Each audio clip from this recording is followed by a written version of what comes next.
नमोऽस्तु ते व्यासविशालबुद्धे फुल्लारविन्दायतपत्रनेत्र येन त्वया भारततैलपूर्ण प्रज्वालितो ज्ञानमयप्रदीप्त। श्रीमद्भागवत कथा भाग 63, स्कंध दूसरा, अध्याय चौथा। नमः परस्मै पुरुषाय भूयसे सदुद्भवस्थ निरोध लीलया ग्रहीत शक्ति त्रितयाय देहिना मंतर्भवाया नुपलक्ष्य वर्तमने। इसके बाद भगवान के सगुण साकार रूप की विभूति का वर्णन करते हुए कहते हैं, हम फिर से उन्हें नमन करते हैं जो सत्पुरुषों के जीवन के दुख को मिटाकर उनको अपना प्रेम देते हैं तथा दुष्टों की सांसारिक वृद्धि को रोककर उनका उद्धार करते हैं। ऐसे पक्षपात रहित भगवान श्री कृष्ण को मेरा प्रणाम है। भगवान भक्त वत्सल हैं और भक्तिहीन साधना करने वाले को प्राप्त नहीं होते। इनके जैसा कोई नहीं। ये अपनी विभूति और ज्ञान में नित्य निरंतर विहार करते रहते हैं। जिनका कीर्तन, स्मरण, दर्शन, वंदन, श्रवण और पूजन जीवों के समस्त पापों को तत्काल नष्ट कर देता है, ऐसे पुण्य कीर्ति भगवान श्री कृष्ण को हम नमस्कार करते हैं। ऐसे भक्त वत्सल भगवान की भक्ति और शरणागति की महिमा का गान करते हुए कहते हैं, जो विवेकी पुरुष हैं भगवान की शरण में आ जाते हैं तो इहलोक और परलोक दोनों के प्रति वैराग्य जागृत हो जाता है।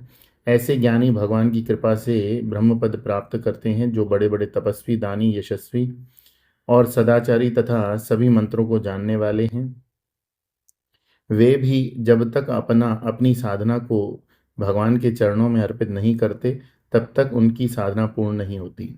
किरात, हूण, यवन इत्यादि जनजातियों और बर्बर जातियों के लोग तथा सभी के सभी प्राणी भी जब भगवान की शरण ग्रहण करते हैं तो पापों से मुक्त हो जाते हैं। प्रार्थनाओं के भी कई प्रकार होते हैं। कुछ प्रार्थनाएं तत्व का प्रतिपादन करने के लिए होती हैं, जैसे ईशावास्योपनिषद का मंगलाचरण, ओम पूर्णमदः पूर्णमिदं पूर्णात् पूर्णमुदच्यते पूर्णस्य पूर्णमादाय पूर्णमेवावशिष्यते। इसमें नमस्कार करने की बात कही ही नहीं गई। तत्व का चिंतन ही प्रार्थना है। दूसरी प्रार्थना है, ईश्वर से हम सर्वाधिक परिचित हैं, इस यह संसारे बहु दुस्तारे कृपया पाए पाए मुरारे भज गोविंदम, जिसमें अपने कष्टों की निवृत्ति के लिए हम भगवान से प्रार्थना करते हैं। यहाँ सुखदेव जी ने जो प्रार्थना की है उसमें उनकी विभूति और महिमा का वर्णन करते हुए उन्हें नमस्कार किया। यह वर्णन भी ऐसा है जो परीक्षित के प्रश्नों के उत्तर भी आ गए। परीक्षित ने प्रश्न किया था कि भगवान कौन कौन सी शक्तियों को धारण करते हैं, धारण करके जगत की सृष्टि स्थिति लय कराते हैं। सुखदेव जी ने स्पष्ट कर दिया कि भगवान इसके लिए सत्व रज तम इन त्रिगुणात्मिका शक्ति को धारण करके ब्रह्मा विष्णु महेश के रूप में अभिव्यक्त होते हुए अधिष्ठान के रूप में सृष्टि का संचालन करते हैं। वे इनके द्वारा कभी भी प्रभावित नहीं होते।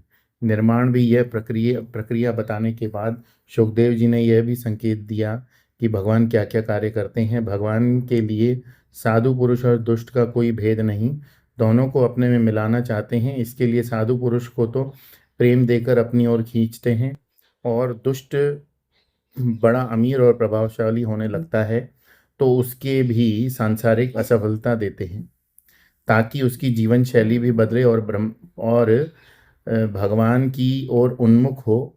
भगवान के प्रेम में द्वेष की गंध भी नहीं, उनका प्रेम द्वेष का विरोध भी नहीं है। वे सबसे प्रेम करते हैं, साधु संतों को अपना प्रेम देते हैं का तात्पर्य है उनकी कृपा से ऐसा अकलुषित प्रेम भक्त के हृदय में भी जागृत हो जाता है। इसके बाद एक विशेष बात सुखदेव जी कहते हैं कि कोई साधना भगवान की भक्ति और शरणागति के बिना पूरी नहीं होती। साधना की परिपूर्णता भक्ति के स्पर्श से ही होती है। भक्ति में समर्पण होना चाहिए, उन अपनी इच्छाओं को पूरा नहीं। इसके लिए साधनाएं बताई गई, कीर्तन, स्मरण, दर्शन, वंदन, श्रवण, पूजन इत्यादि। यहाँ यह समझ लें कि ज्ञानी और योगी की साधना में भी भक्ति की क्या भूमिका है। योग की परिभाषा बताई गई है, योग चित्त वृत्ति निरोध। जगत की प्रत्येक वस्तु के लिए चित्त में वृत्ति का निर्माण होता है। भक्ति जागृत होती है तो भगवान के लिए वृत्तियों का निर्माण होने लगता है, लेकिन भगवान तो किसी वृत्ति के विषय बनेंगे नहीं। अतः शनैः शनैः वे वृत्तियां पूर्णतः निरुद्ध हो जाती हैं।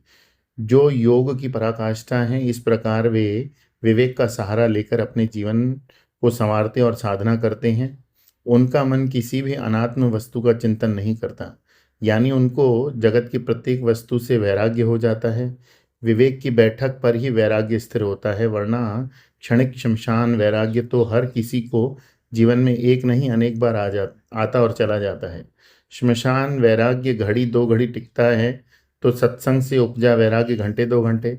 लेकिन जब अपना विवेक परिपक्व होकर वैराग्य में बदलता है तो वह नित्य रहता है।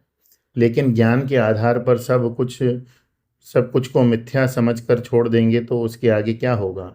हमारे मन को कोई ना कोई आधार चाहिए, इसके बिना ये नहीं रह सकता। अभी इसका आधार है जगत की वस्तुओं और भोग। इन्हें अनित्य मानकर छोड़ देंगे तो जाएंगे कहाँ। यदि उससे नित्य आधार यानी परमात्मा का आधार नहीं दिया जाएगा तो वह फिर से जगत में चला जाएगा। इसलिए सुखदेव जी कहते हैं, भक्त के स्पर्श के बिना ज्ञान की निष्ठा भी परिपूर्ण नहीं होती। भक्ति का स्पर्श ज्ञानी और योगी को ही कृतकृत्य नहीं करता। सुखदेव जी कहते हैं कि किरात, हूण, यवन आदि जनजातियों तथा बर्बर जातियां अथवा सभी के सभी पापी भी जब भगवान की शरण ग्रहण करते हैं तो सभी पापों से मुक्त हो जाते हैं। यहाँ उनका तात्पर्य किसी को बुरा बताने में नहीं, वे तो ये बताना चाहते हैं कि भक्ति के अधिकारी सभी व्यक्ति हैं, चाहे उनकी पृष्ठभूमि और कर्म इत्यादि कैसे भी रहे हों। हर कर्म हर व्यक्ति नहीं कर सकता। उसमें यदि उस कर्म विशेष को करने की योग्यता हो तो शास्त्रीय भाषा में कहा जाता है कि वह कर्म का अधिकारी है। योग के लिए भी अधिकारी का निर्णय करना पड़ता है। अस्थमा का मरीज प्राणायाम नहीं कर सकता। इसी प्रकार ज्ञान के लिए भी विवेक, वैराग्य आदि का अधिकार चाहिए, लेकिन भक्ति के अधिकारी तो सभी हैं। यह सबसे सरल अतः सबसे श्रेष्ठ है। स्तुति करते हुए सुखदेव जी कहते हैं, वे भगवान हम पर प्रसन्न हो जो ज्ञानियों की आत्मा है, अर्थात ज्ञानी उनका दर्शन आत्मा रूप से करते हैं। वे भक्तों के लिए स्वामी हैं, कर्मकांडियों के लिए वेद शास्त्र हैं, धर्म का पालन करने वालों के लिए धर्म मूर्ति और तपस्वियों की तपस्या हैं। ब्रह्मा, शंकर इत्यादि भी अपने हृदय में उन्हीं के स्वरूप का चिंतन करते रहते हैं। बहुत आश्चर्यचकित हो जाते हैं जो लक्ष्मी के पति, यज्ञों के फलदाता और भोक्ता, जगत की रक्षा करने वाले, पृथ्वी के पति रूप, सबका पालन करने वाले, यदुवंश में जन्म लेकर सबको रक्षा करने वाले, भक्तवत्सल हमारे एकमात्र अवलंबन भगवान श्री कृष्ण को हम नमस्कार करते हैं। इस प्रकार पहले सुखदेव जी निर्गुण निराकार तत्व द्वारा सृष्टि के निर्माण की प्रक्रिया बताने तथा सगुण साकार स्वरूप की बात बताने के पश्चात अवतार तत्व का निरूपण करते हुए कहते हैं कि वे इस जगत के निर्माता ही नहीं हैं। वे अपनी शक्तियों का आधार लेकर सृष्टि स्थित लय का कार्य मात्र नहीं करते, स्वयं अपनी स्वतंत्रता से सगुण साकार रूप धारण कर धर्म की स्थापना का कार्य भी करते हैं। इसके बाद सुखदेव जी कहते हैं, जो विद्वान पुरुष हैं वे भगवान के चिंतन और समाधि के द्वारा अपने अंतःकरण को शुद्ध कर लेते हैं। ऐसे जिन लोगों ने भगवान की अनुभूति को अपने जीवन का आधार बना रखा है, वे अपनी अपनी समझ के अनुसार भगवान का वर्णन करते हैं। यदंग भिध्यान समाधिधौ तया धियानुपश्यन्ति हि तत्त्वमात्मनः वदन्ति चैतत्कवयो यथा रुचं समे मुकुंदो भगवान प्रसीदताम्। बोलिए श्री कृष्णचंद्र भगवान की जय। श्रीमद् भागवत महापुराण की जय।